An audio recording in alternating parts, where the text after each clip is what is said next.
La nouvelle série coréenne dont tout le monde parle, Le garçon du dernier rang, une adaptation de la pièce du même nom écrite par Juan Mayorga. Et aujourd'hui, on vous résume la pièce de A à Z. Une rédaction troublante.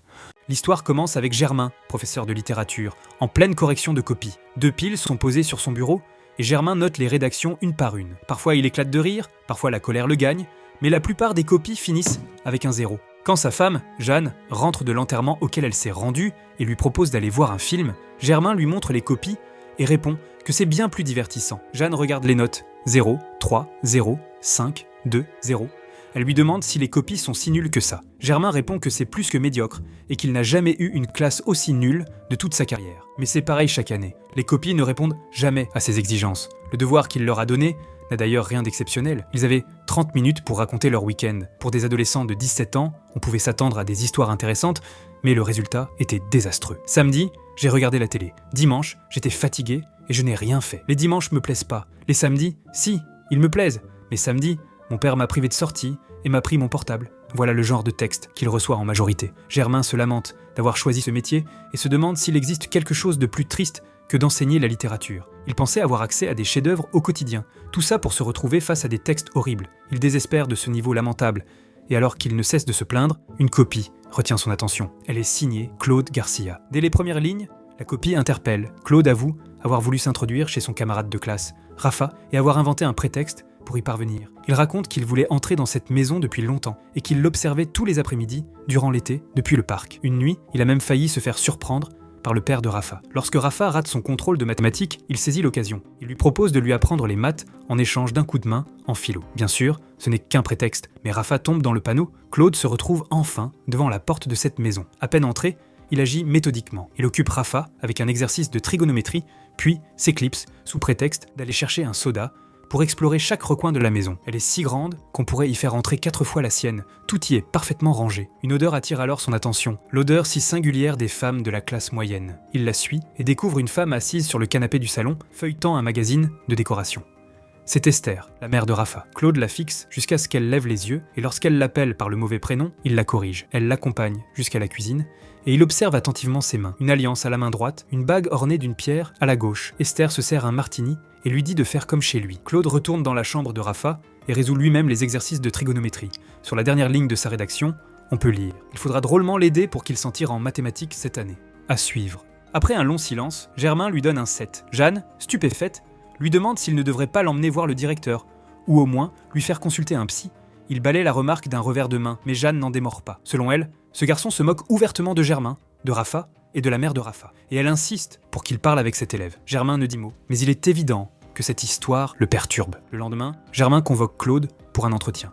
Il aborde avec prudence le sujet de la rédaction. Claude, impassible, lui demande si c'est à cause de l'orthographe. Il explique qu'il fait pourtant beaucoup d'efforts cette année. Quand Germain précise que le problème vient du contenu, Claude lui demande aussitôt si quelqu'un d'autre l'a lu ou si elle a été montrée au directeur.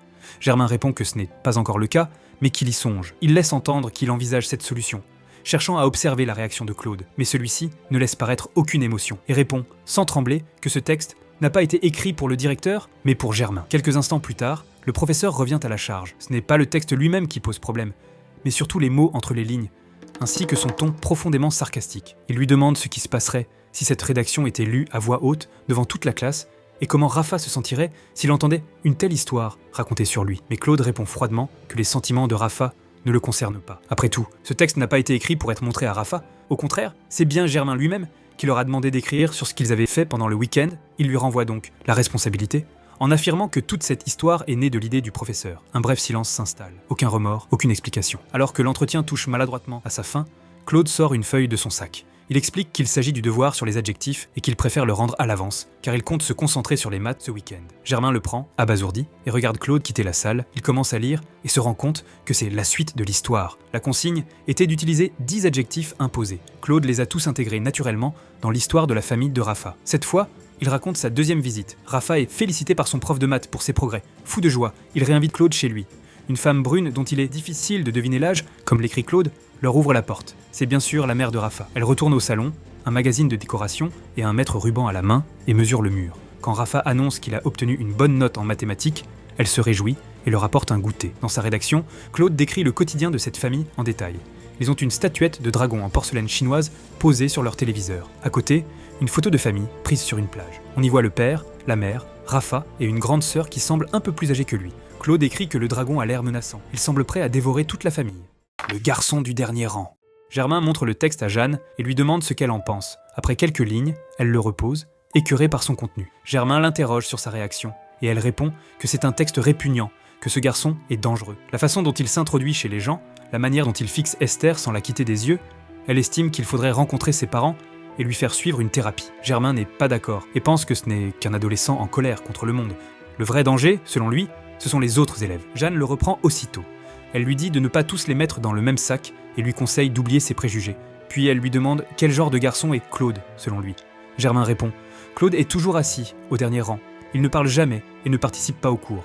Mais il ne cause aucun problème. À part les mathématiques, il n'excelle dans rien, sans être mauvais non plus. C'est un garçon tout à fait ordinaire. » Puis il ajoute « C'est un drôle de type, mais c'est un type bien. » Jeanne lui demande alors si, lui aussi, s'asseyait au dernier rang lorsqu'il était élève. Il répond que c'était la meilleure place. Personne ne te voit, mais toi tu vois tout le monde. Elle lui propose ensuite d'imaginer ce qui arriverait si la rédaction de Claude était rendue publique. En n'agissant pas, dit-elle, il va devenir le complice de cet élève, et il lui sera difficile d'échapper à sa responsabilité. Germain se décide finalement à convoquer Claude et lui annonce qu'il devra parler avec ses parents. Claude lui répond qu'il n'a qu'à les appeler. Mais il ajoute que sa mère n'est pas là et que son père ne répondra pas. Un court silence s'installe. Germain choisit de ne pas insister et commence à lui faire un retour sur son devoir. Il sort un livre de son sac et le tend à Claude. Il lui dit de lire la première page et de le lui rendre s'il ne lui plaît pas. À son tour, l'élève lui tend son manuscrit et lui adresse exactement les mêmes mots. Lisez-le. Si ça ne vous intéresse pas, vous me le rendez. Dans ce nouveau texte, le père de Rafa fait enfin son apparition. Vêtu d'une tenue de sport et couvert de sueur, il entre dans la maison. Encore essoufflé, il se met à parler de basketball. Il répète qu'il faut jouer collectif, annonce qu'il y a un match des Clippers à la télévision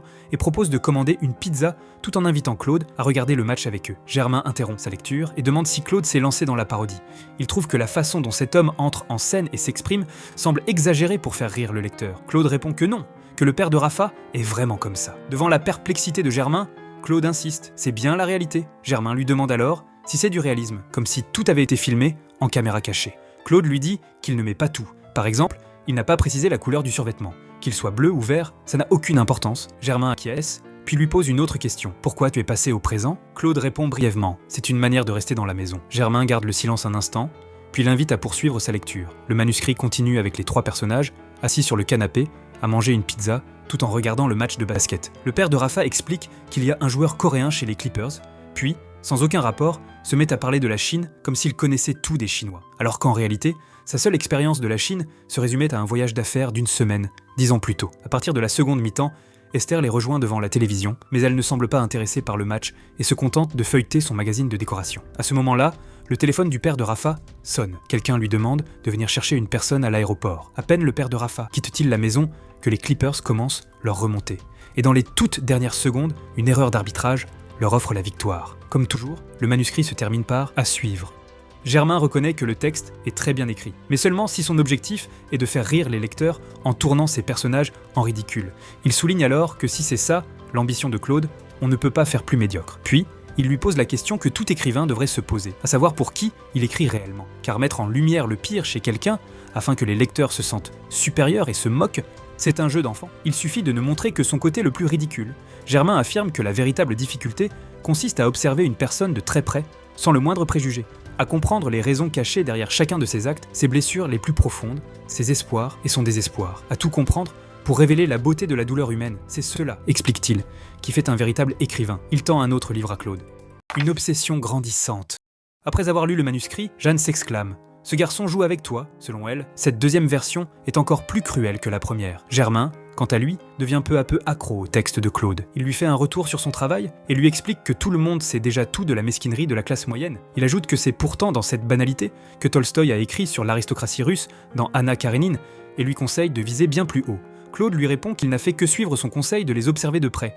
Il affirme avoir écrit uniquement ce qu'il voyait. Germain se met alors en colère et lui dit que si c'est tout ce qu'il est capable de voir, c'est qu'il n'est pas fait pour ça. Il lui tend une pile de livres à lire. Des œuvres de Tchekhov, Dostoïevski et Cervantes. Dans l'histoire, les cours particuliers commencent. Claude explique à Rafa les nombres imaginaires et les racines carrées des nombres négatifs, que celui-ci est incapable de comprendre. Il lui conseille de ne pas apprendre les formules par cœur, mais d'essayer de les comprendre, puis lui propose 3 exercices de difficulté progressive. Pendant que Rafa lutte avec les nombres imaginaires, Claude prétend aller faire un tour dans la maison pour sortir discrètement dans le couloir. Son véritable objectif est tout autre. Il fait semblant d'admirer une reproduction de Paul Klee accrochée au mur et tend l'oreille à la conversation des parents de Rafa dans le salon. À ce moment-là, le père de Rafa fait une annonce fracassante à Esther. De retour d'un rendez-vous avec des acheteurs chinois, il explique qu'il en a assez d'être un salarié qui fait prospérer les affaires des autres. Il annonce son projet ambitieux de créer sa propre entreprise, en utilisant une main-d'œuvre chinoise bon marché pour vendre des contrefaçons, quitte à investir toutes leurs économies et faire un prêt. Esther hésite, car cela signifierait renoncer à l'agrandissement de leur terrasse, ainsi qu'à son vieux rêve d'enfin obtenir son diplôme universitaire. Mais lorsqu'il lui promet de lui offrir une nouvelle maison en cas de succès, et lui propose de bâtir cette entreprise ensemble, elle hésite encore plus. Totalement absorbée par leur conversation, Claude tombe nez à nez avec Esther, qui sort de la cuisine avec un martini et des olives. De retour dans leur chambre, Esther avoue à son mari que le regard étrange de Claude la met mal à l'aise et qu'elle préférerait engager un vrai professeur particulier. Mais le père prend la défense du garçon. Selon lui, Claude semble seul, comme un adolescent complètement perdu, et ses cours ont sûrement une grande importance pour lui. Esther répond d'un ton ferme: « On ne va pas sacrifier Rafa pour aider un inconnu ?» Sans transition, le père de Rafa commence alors à réfléchir au nom de sa future entreprise. Sa femme répond simplement que les olives sont délicieuses. Après avoir lu le texte, Jeanne dit que l'histoire commence à devenir ennuyeuse. Germain, lui, continue sans relâche à conseiller Claude. Il lui explique qu'une bonne histoire a forcément besoin d'un conflit. Le héros doit désirer quelque chose qu'un obstacle l'empêche d'obtenir, comme Ulysse qui veut rentrer chez lui, mais qui tombe face à un cyclope, une nymphe et des sirènes. Le lecteur doit constamment se demander que va-t-il se passer. Si cette question ne naît jamais dans son esprit, le lecteur refermera le livre. Claude adresse soudain une étrange demande à Germain. Il lui demande de voler le sujet du prochain contrôle de mathématiques. Si Rafa a une mauvaise note, ses parents changeront de professeur particulier et il n'aura plus aucune raison d'aller chez eux. Germain reste sans voix. Quelques jours plus tard, Rafa obtient la note de 8 sur 10 à son contrôle de mathématiques. Impossible de savoir si Germain lui a réellement donné le sujet. En tout cas, dans l'histoire de Claude, le père et le fils célèbrent cette réussite en fanfare. Claude reçoit quant à lui la note de 6,5.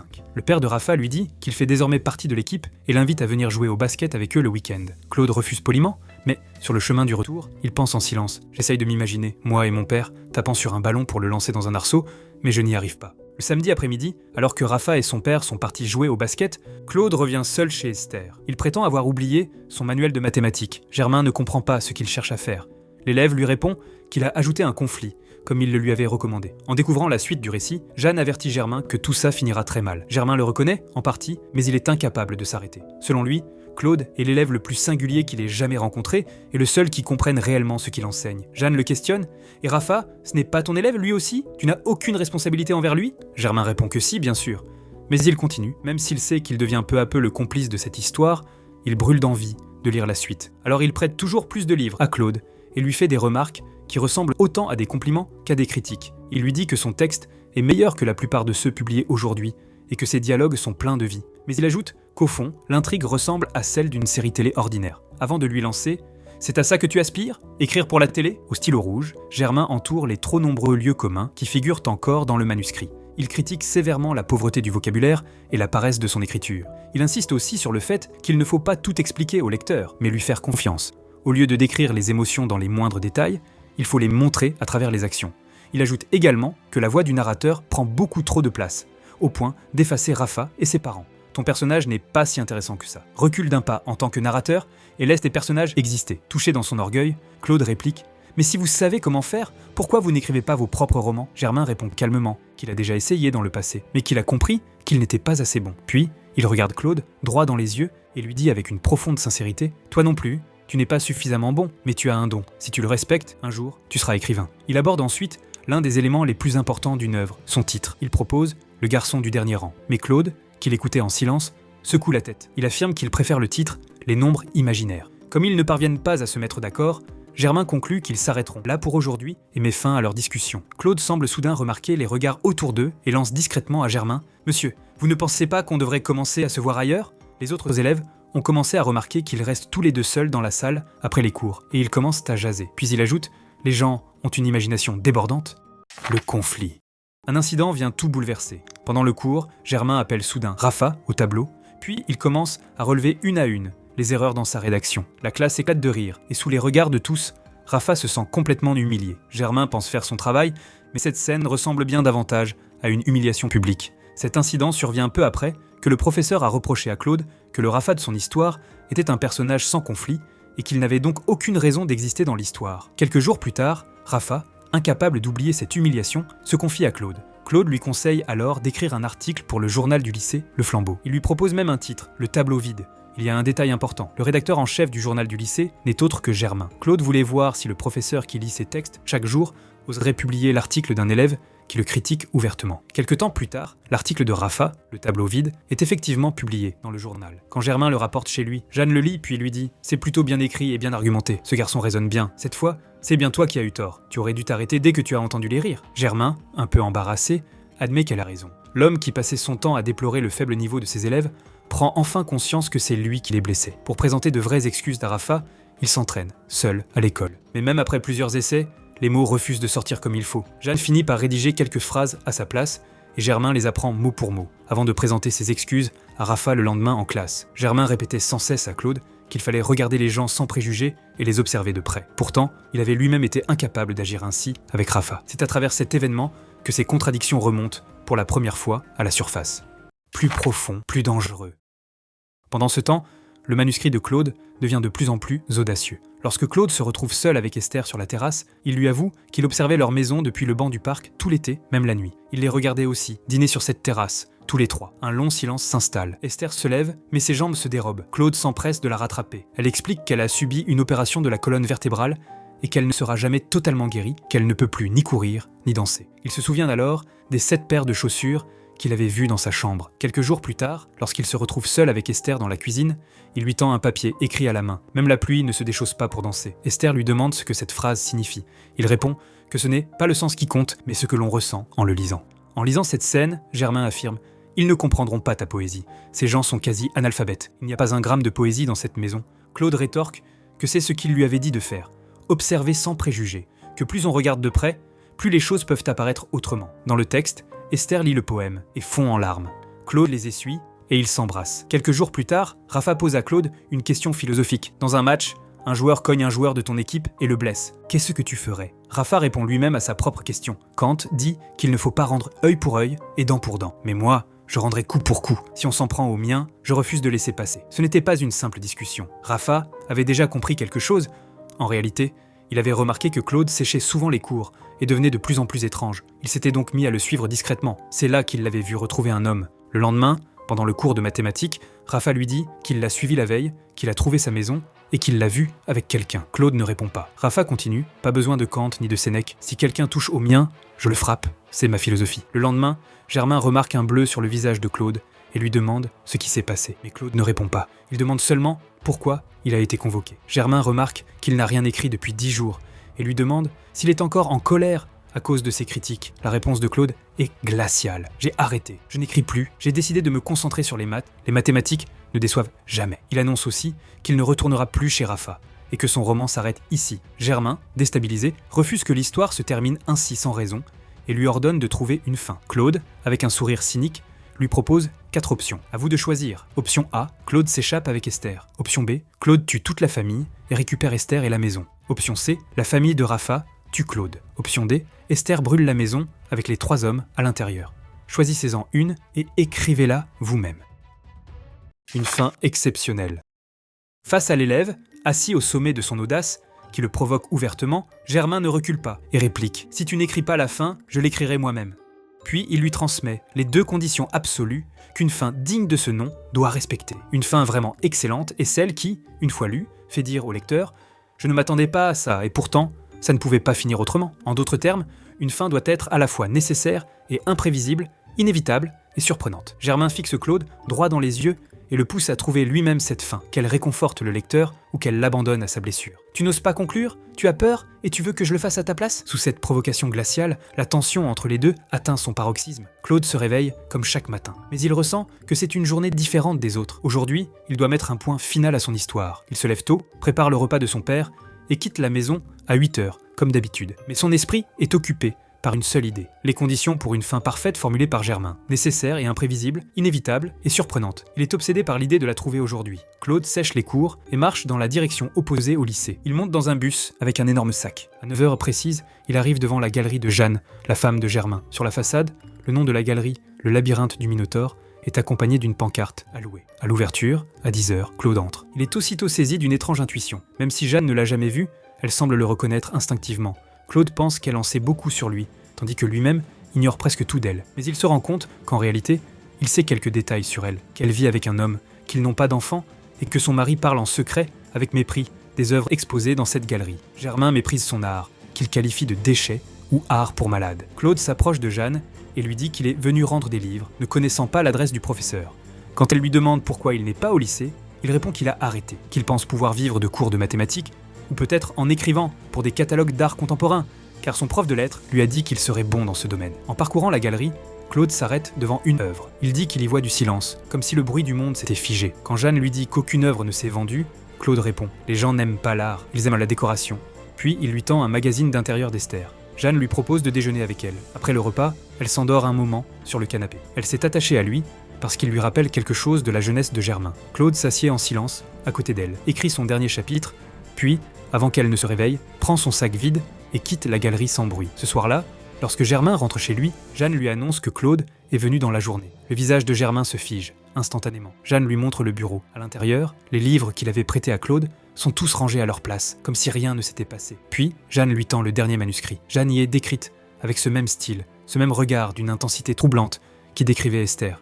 Elle dormait, et ses pieds étaient blancs, comme ceux d'un enfant. Le regard secret du garçon, qui observait la vie de la famille de Rafa, a désormais pénétré jusqu'à l'espace le plus intime de Germain, sa propre maison. Lui, qui pensait être complice, devient soudain victime. Il reste longtemps silencieux, referme le manuscrit, puis se précipite dehors, comme un homme devenu fou. Sur un banc du parc, Claude est assise seule. Quelques instants plus tard, Esther apparaît. Elle tient le poème que Claude lui avait donné. Elle dit qu'elle ne voulait ni le jeter, ni le garder, et qu'elle vient le lui rendre. En lui tendant la feuille, elle finit par le serrer dans ses bras, comme une mère. Il reste ainsi un instant, puis Esther se détache et s'en va. Claude reste seul et se met à pleurer. Germain, qui l'observe de loin, s'approche. Claude essuie ses larmes et regarde une fenêtre de l'autre côté. On y voit deux femmes qui se disputent. Claude invente immédiatement une histoire. Ce sont des amantes qui vivent ensemble depuis 30 ans. La blonde est tombée amoureuse d'un cardiologue. Germain répond « Non, ce sont deux sœurs qui se disputent un héritage ». Ce dialogue étrange condense toute l'œuvre. Le jeune garçon capable de créer des histoires et le professeur qui les enseigne partagent désormais le même jeu. Alors Claude regarde Germain et murmure « Il y a toujours moyen d'entrer dans n'importe quelle maison ». À cet instant, Germain ressent une peur profonde. Il comprend que ce garçon a envahi toute son existence. Son visage se durcit. « Ne recommence pas à t'approcher de ma maison. Ne t'approche plus de ma femme. Si tu l'approches encore, je te tue ». Claude fixe Germain en silence. Puis Germain, incapable de se contenir, le frappe au visage. Claude caresse sa joue et sourit doucement. C'est la fin. À cet instant, le rideau tombe. La fin, inévitable et imprévisible, que Germain recherchait tant vient d'être accomplie à travers la destruction du maître par l'élève. Conclusion.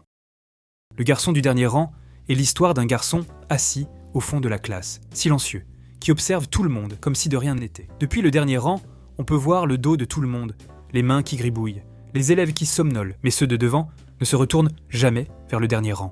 Claude, en se cachant tout derrière, devient un narrateur parfaitement invisible. À l'école, comme chez Rafa, il se tient toujours dans les coins, collectant les failles et les désirs des autres. Ce garçon s'est lentement infiltré dans leur vie à travers l'écriture, et même son professeur est devenu une partie de son histoire. C'est le même phénomène que vivent ceux qui lisent cette pièce. Le spectateur finit lui aussi par devenir complice de Claude. Les nombres imaginaires, c'est le titre que Claude voulait donner à son histoire. Les nombres imaginaires n'existent pas dans la réalité, mais ils sont indispensables au calcul mathématique. Le roman de Claude fonctionne de la même manière. Il semble fictif, mais il devient un outil nécessaire pour révéler les profondeurs cachées de la famille de Rafa et du couple de Germain. Des choses impossibles à posséder, mais qui fonctionnent parfaitement. Ainsi, sa phrase « Les mathématiques ne déçoivent jamais les gens » prend un sens nouveau. Cette réplique n'est pas anodine. L'auteur Juan Mayorga est lui-même docteur en philosophie et ancien étudiant en mathématiques. C'est pourquoi ses œuvres ne reposent pas seulement sur l'émotion, mais sur une structure aussi précise qu'une formule mathématique. Le choix du titre, Les nombres imaginaires, chez Claude,